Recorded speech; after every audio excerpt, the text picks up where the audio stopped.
Hola a todos y bienvenidos a la segunda práctica del capítulo 3, la práctica 1.3, 3.1.3.4, que consiste en los servidores de Linux.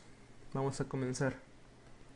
La primera parte consiste en los servidores y bueno, para esto vamos a utilizar la terminal y vamos a utilizar este comando para ver eh, toda la información acerca de los procesos que corren actualmente en el equipo. Utilizamos la contraseña y bueno, aquí se nos muestra toda esta información acerca de cuáles son los procesos que actualmente están corriendo. Y bueno, se nos plantea una pregunta en el documento: ¿por qué es necesario utilizar sudo? Y bueno, ps, el comando ps de por sí no requiere permisos de root, pero con el parámetro de "-elf" sí requiere permisos de root. Y bueno, creo que es bastante evidente por qué. Aquí esta herramienta es muy poderosa porque nos permite mostrar absolutamente todos los procesos que están corriendo y bueno, eso es información delicada. La siguiente parte requiere que iniciemos el proceso de nginx, que ya vimos en la práctica pasada que es un web server. Entonces con este comando lo iniciamos. Y bueno, una vez que está iniciada, podemos utilizar el comando.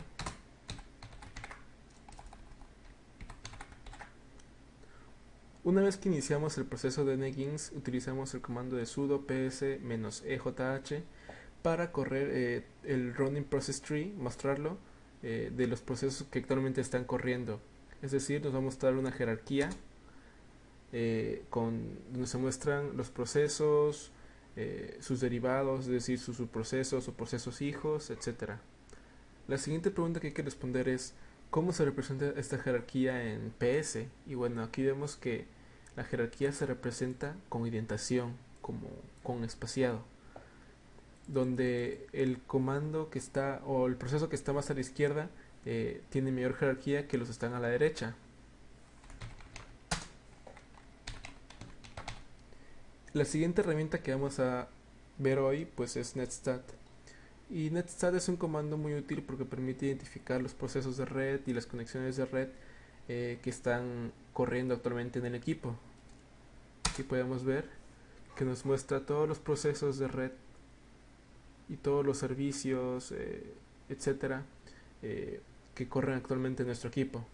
Pero muestra muchísima información que a lo mejor no nos es útil, a lo mejor es demasiada información para nuestros propósitos.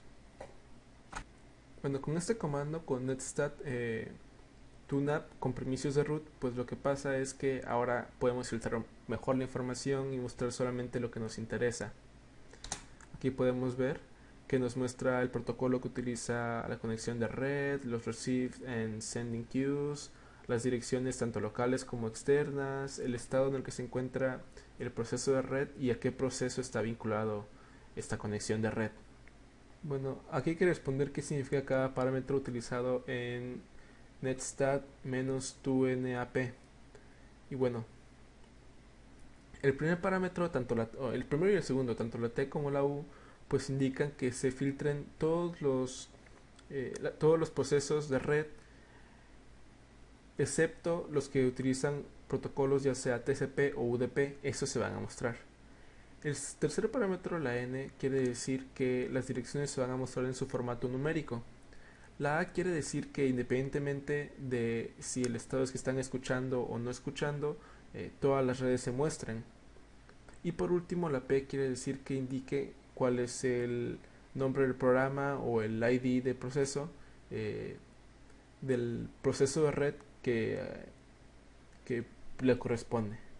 La siguiente pregunta es si afecta el orden de los parámetros al comando. Y pues la verdad es que no. Independientemente, yo por ejemplo en este caso lo invertí el orden de los parámetros. Independientemente de esto, el resultado es el mismo. Bueno, en la práctica se nos muestran más preguntas que resolveremos utilizando la información que tenemos en pantalla. Eh, Aquí nos preguntan cuál es el protocolo de capa 4, el estatus de conexión y el PID del proceso que está corriendo en el puerto 80. Bueno, aquí identificamos que el proceso que está corriendo en el puerto 80 es nginx, es este. Bueno, su protocolo es TCP, el estado es que se encuentra escuchando y el PID es 715 en este caso. Y bueno, también se nos pregunta que intentemos inferir cuál es el servicio que se encuentra en el puerto 80. Y como NGINX ya sabemos que es un servicio de web server, pues podemos inferir que en el puerto 80 se tienden a hostear los web servers. Lo que haremos es utilizar el comando ps-elf de nuevo, pero en esta vez lo que haremos es filtrar utilizando el comando grep de tal manera que solo nos muestre los procesos vinculados con el PID 715, que ya sabemos que es el servidor de NGINX. Y bueno, aquí ya vimos que nos muestra tres. El primero, el root, pues es el proceso del web server en sí. Posteriormente tenemos pues un proceso vinculado con HTTP con PID de 716, y bueno, este debe ser entonces el proceso que maneja la página web de inicio de NGINX, porque pues tiene que ver con el protocolo de HTTP. Y por último se nos muestra un protocolo que nos muestra que dice aquí grep 715. Este también se muestra dado a que pues al momento de correr el comando de sudo ps-elf, grep también se estaba corriendo, por lo tanto también se lista aquí. La siguiente parte consiste en utilizar telnet, que telnet es un protocolo de shell remota, de acceso por shell remoto, que usualmente se hostea en el puerto 23, pero telnet es bastante inseguro debido a que no encripta la información que manda, por lo cual si es interceptada o robada, pues no hay forma de que esté protegida. La primera prueba que haremos es conectarnos por telnet al puerto 80 de nuestra propia máquina, que es en donde tenemos montado nuestro web server NGINX. Aquí ya con este comando nos conectamos, y bueno, si intentamos mandar una cadena, vemos que hay un error debido a que es una cadena que no reconoce el web server. Aquí la pregunta interesante es ¿por qué nos manda un error también en una página web? Y bueno, esto es porque es un web server. Usualmente quienes hacen request a un web server pues son clientes de web que se comunican al usuario mediante la página web. Por lo tanto es necesario un formato para esta página web que indique que hay un error, que hay una bad request, un error 400. Por ello se manda este pequeño código en HTML que pues da el formato para mostrar precisamente que hubo un error. La siguiente prueba consiste en intentar conectarnos al puerto 22, que tiene que ver con Secure Shell. Y bueno, aquí ya nos conectamos a Secure Shell, y si intentamos mandar una cadena, pues hay un pequeño error.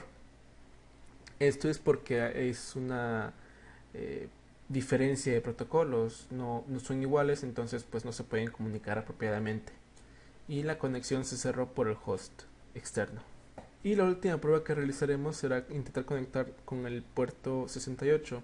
Usualmente este puerto tiene que ver con servidores de HCP. Bueno, aquí vemos que no es posible conectarnos, y eso es porque no tenemos montado nada en el puerto 68 de nuestra propia computadora. Recordemos que estamos conectando con nuestro propio equipo porque es una dirección IP loopback. Y bueno, debido a que no hay nada montado, pues no nos podemos conectar, y por eso manda este error. No hay ni servidores de HCP ni cualquier otro servicio en el puerto 68, no hay nada. Y bueno, hay unas cuantas reflexiones que hacer de esta práctica. Las que podemos hacer, por ejemplo, de netstat, es que es un comando bastante poderoso que nos muestra las conexiones establecidas, las conexiones de red establecidas y los procesos vinculados con estas en la computadora. Es bastante poderoso porque nos permite arrastrar información, identificar conexiones desconocidas, a lo mejor filtramientos de información, etc. Y también nos provee la facilidad de formatear la información de tal manera que nos sea más útil. Por otro lado, otra de las ventajas de Telnet es que pues es bastante barato utilizar, es bastante computacionalmente, pues no es tan complejo, y pues es muy fácil de instalar y de establecer conexiones con este protocolo. El problema con esto es que no es seguro. internet no es seguro, dado que pues como la información no está protegida, si es robada o interceptada, pues cualquiera la puede consultar. Y bueno, con esto concluimos la práctica 3.1.3.4. Espero les haya sido de mucha ayuda y nos vemos en las siguientes prácticas.